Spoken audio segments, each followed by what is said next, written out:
Welcome back, folks. Dave from Nemesis Giant.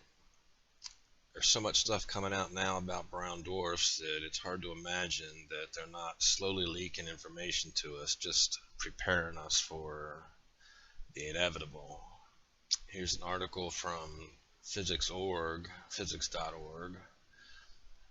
Punching above its weight, a brown dwarf launches a parsec scale jet.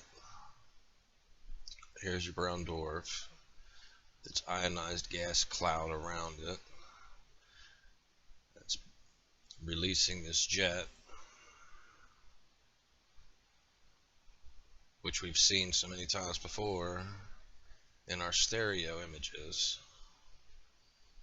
It says the HH-1165 jet launched by a brown dwarf in the outer periphery of the Sigma Ori cluster, traced by emission from singly ionized sulfur, which appears green in the image. The jet extends 0.7 light years, equivalent to 0.2 parsecs, northwest of the brown dwarf. Credit the National Optical Observatory. Astronomers using the SOAR telescope at the Cerro Tololo Inter-American Observatory report the discovery of a spectacular extended jet from a young brown dwarf. The mass is too low to sustain hydrogen fusion in their interiors. Brown dwarfs occupy the mass range between stars and giant planets.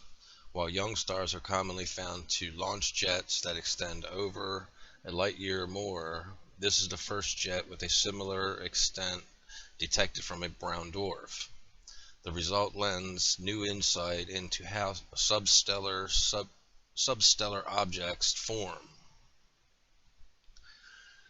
Intrinsically faint, brown dwarfs have been more elusive and difficult to study than stars, although they are often portrayed as exotic creatures. As the result, brown dwarfs are actually far more numerous in our galaxy than stars like the sun. There's more of these things out there than normal stars like a sun, really. The discovery, accepted for publication in the Astrophysical Journal, supports the emerging picture that brown dwarfs form similarly to stars. The image shows the jet HH-1165 launched by the brown dwarf Merit 17011117 in the outer periphery of the 3 million-year-old Sigma Ori cluster, traced by emission from singly ionized sulfur, which appears green in the image. The jet extends 0.7 light years northwest of the brown dwarf. The emission knots along the jet reveal that the mass lost is time variable, probably a result of episodic accretion onto the brown dwarf. The red nebulosity southeast of the brown dwarf is a reflection nebula that traces the outflow cavity in the direction of the counterjet. So you've got the jet and a counterjet. Okay, I've seen that before too. While outflows have been detected previously from young brown dwarfs, the earlier detections were of microjets, 10 times smaller in extent. Our result shows that brown dwarfs can launch parsec scale jets similar to those from young stars, explains Basma Riaz, who led the study. This is the SOAR telescope.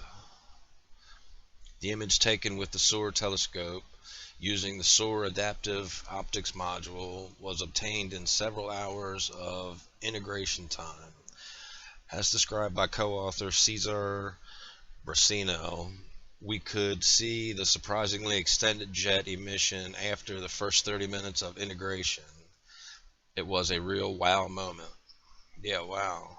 All I gotta do is look in our sky. We can see it there if they'd stop hiding the damn thing. Excuse me. For some time, astronomers have suspected that brown dwarfs form much like stars. Like stars, brown dwarfs are known to be surrounded by disks at birth and to build up their masses by accretion from molecular cloud cores.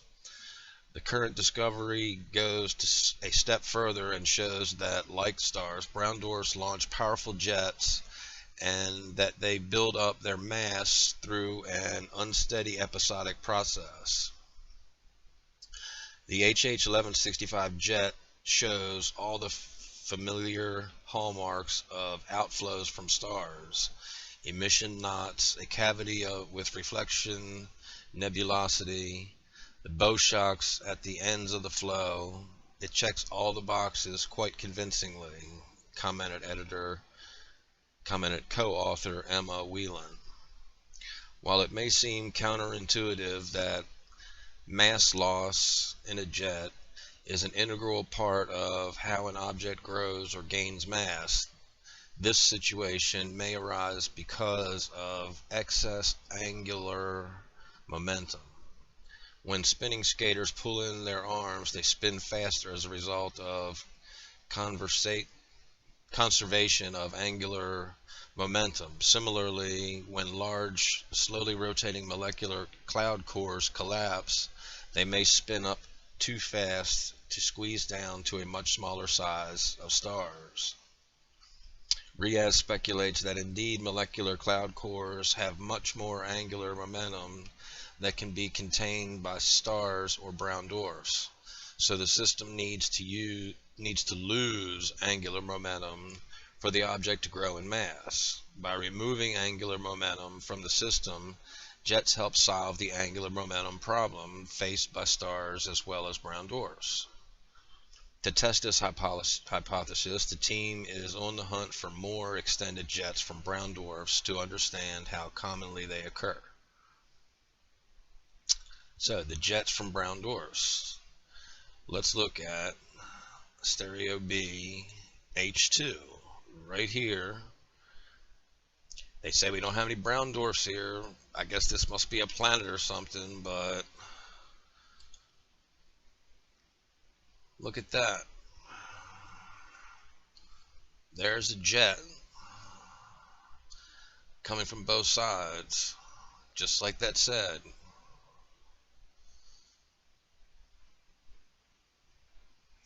So we've got proof of it right here.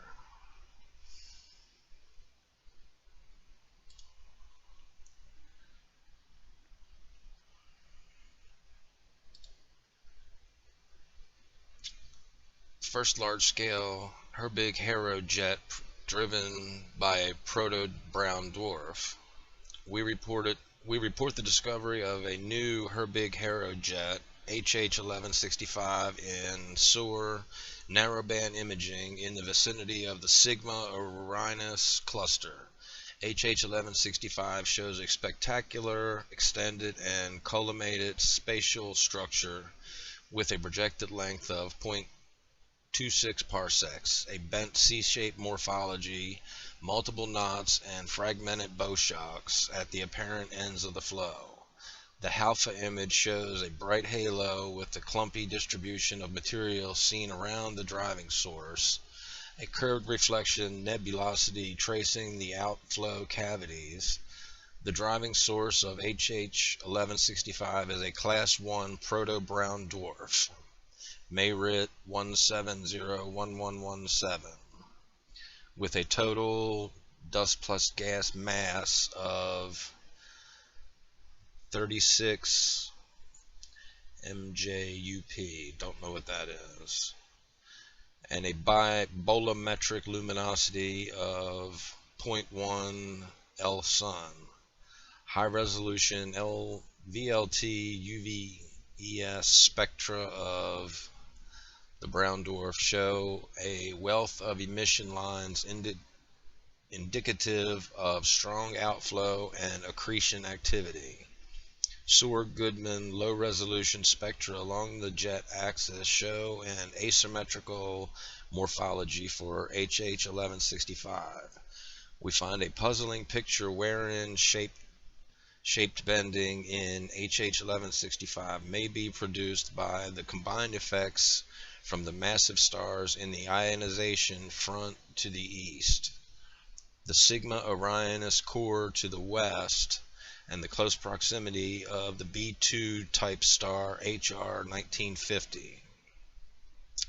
HH 1165 shows all the signatures to be considered as a scaled down version of a parsec length HH jets, and can be termed as the substellar analog of a prostellar HH jet system.